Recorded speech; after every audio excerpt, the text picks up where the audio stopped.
In my colleague Patrick Amimo joining us live and direct from Parliament. Now, Patrick, we have quite a number of issues that are already at hand. On one hand, NASA says that we will boycott this sitting. On the other hand, President Uhuru Kenyatta says it's fine. We don't really need you to be present in this particular sitting. But really, just going back to the importance of this address, what is Uhuru Kenyatta likely to be talking about later on this afternoon?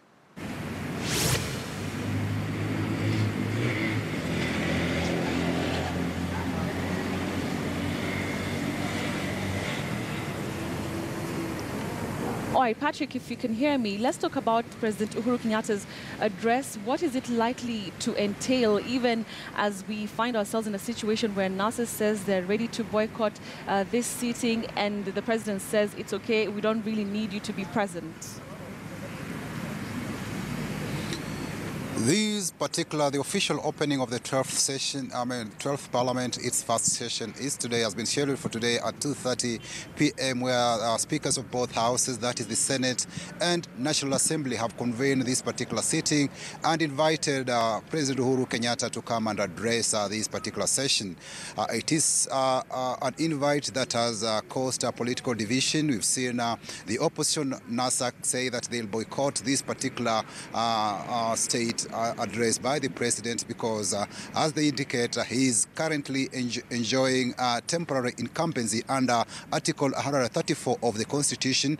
They say, given the pending election on October 17th, as ordered by the Supreme Court of Kenya, President Uhuru Kenyatta cannot address the House as a president. But then he is the sitting president, and I think when he appears before the House, he will steer clear of politics and discuss matters national to the legislators, because currently, as we put it, under our constitution, Parliament is an independent arm. It's no longer under the call and beck of the executive or the presidency, who as it were formally could determine when the House could sit and or be dissolved. This time around, with the new constitution, Parliament has its own agenda. It exercises its own independence, and it runs its own timetable. So, as it were, according to the Constitution, 30 days after the election, Parliament should sit. That particular Gazette notice was issued on the 30th of August, where we saw members of Parliament come and they were sworn into office. They also elected their speakers of the two houses. In the National Assembly, we had Justin Muturi retain his seat for the second term to be the Speaker of the National Assembly. He'll be deputized by Moses Cheboy, the Kuresoi North Member of Parliament. In the Senate, we saw Kenneth Lusaka, the former Bungoma governor, beat the outgoing Speaker Ekwe Ethuro and elected the Speaker of the Senate. The Deputy Speaker position in the Senate was left vacant after the three aspirants who had expressed interest on that ticket, that is Muranga Senator Kangata Irungu, Nakuru Senator Susan Kihike, and Kiambu Senator Kimani Wamatangi, were prevailed upon by the Jubilee leadership to cede their interest in those particular positions. Instead, we saw Susan Kihika given that position of the Chief Majority Whip, whereas Kangata was given the Deputy Majority Whip positions, and that position for the Deputy Speaker was set aside for Kindiki Kithure. But then for that position, for that to happen, then the clerk of the Senate will be advertising or nominations for that particular position, and whoever will be interested in the Senate, then among the senators, then will avail their candidature for members to elect who their Deputy Speaker will be. That's what happened in the Senate. The Senate currently does not have a Deputy Speaker. We'll be waiting to see when that opportunity will be availed and how Kindiki Kithure will go about maybe clinching that position as a Deputy Speaker in the Senate. But now, coming to today's events, it means that currently, what you're witnessing is that no member of Parliament have not been able to see any around. But what is happening is that we have at least a heightened security presence here, where we've seen at least members from the presidential security are already here with their dark suits, already just trying to see, ensuring that everything is up to shape, that there's no breach of security around us. So we await the head of state to come and address lawmakers here in the afternoon. this particular road between the Parliament Road will be closed to traffic later in the afternoon, as the President will be arriving here in order to control traffic and ensure that this particular Parliament presence is up to date. So whatever is happening is just a sprucing up of the presence of Parliament as we await the President's arrival here to address the 12th Parliament. But as the House goes on business, as it officially kicks off its calendar, there are many pending matters before the House.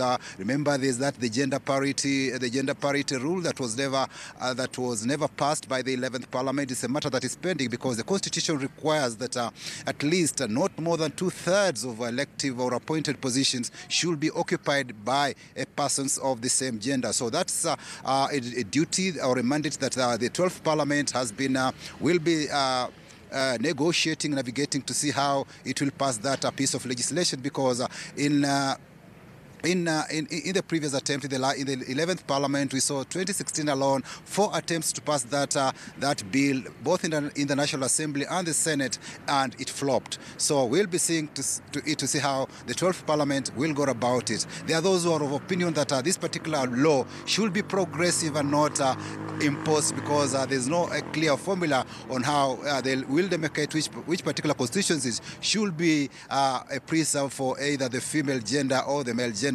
So it's something that the 12th Parliament is also tasked to see to it that it's implemented. The other bill that will be also pending before the House will be on the energy bill, on how resources will be shared, especially now with the discovery of oil in Turkana. There is a controversy about how much should the community share in that particular resource. We saw there was a time early this year when President Uhuru Kenyatta was in Turkana, and they clashed with the governor for Turkana, that is Josephat Nanok, over that revenue, how it was, because it was the county's contention that they should at least get 10% of the oil revenue to be surrendered to the local community. But then the president did indicate that that bill had been slashed when it went out for the assent, and it was reduced to 5%. But the bill is still pending, and it will see lawmakers will see how they can go about that bill to ensure that all sectors or individuals, both at national and county governments, enjoy the mineral resources that we have in the country.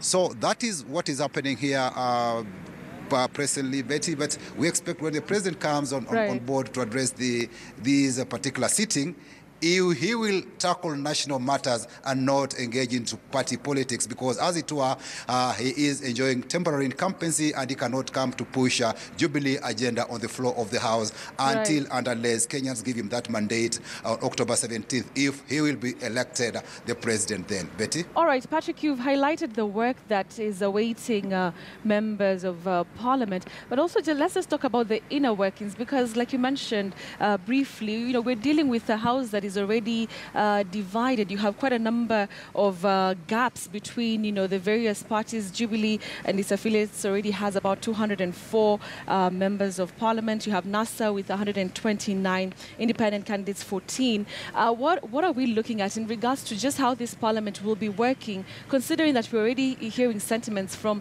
both divides of serious division already?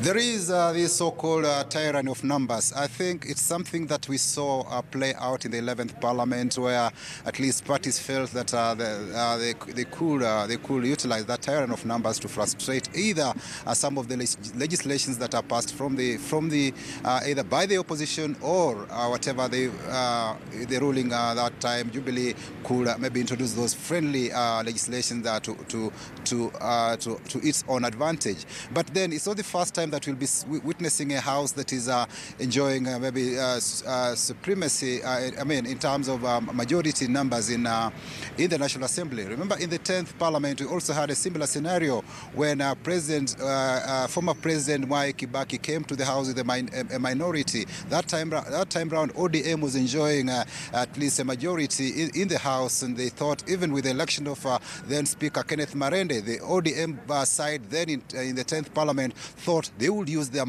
numbers to muscle and pass some legislations in the House to their favor. But we saw then Speaker Kenneth Marende maintain a very sober approach to the House business. He came up with some of those rulings that were taken or referred to as Solomonic, and Marende has left Parliament with that mark that he was able to steer the House, a divided House, in a very respectable manner. They were able to carry out the legislative agenda in a sober manner. But when it comes to this particular 11th Parliament, there were some areas where there were some misgivings, and it appeared some in the opposition felt that Speaker Justin Muturi then was favoring the ruling Jubilee administration. It will be interesting to see this time round how he will steer that particular process in the National Assembly, given that he's been given a second chance or a second opportunity to be the Speaker, to serve as a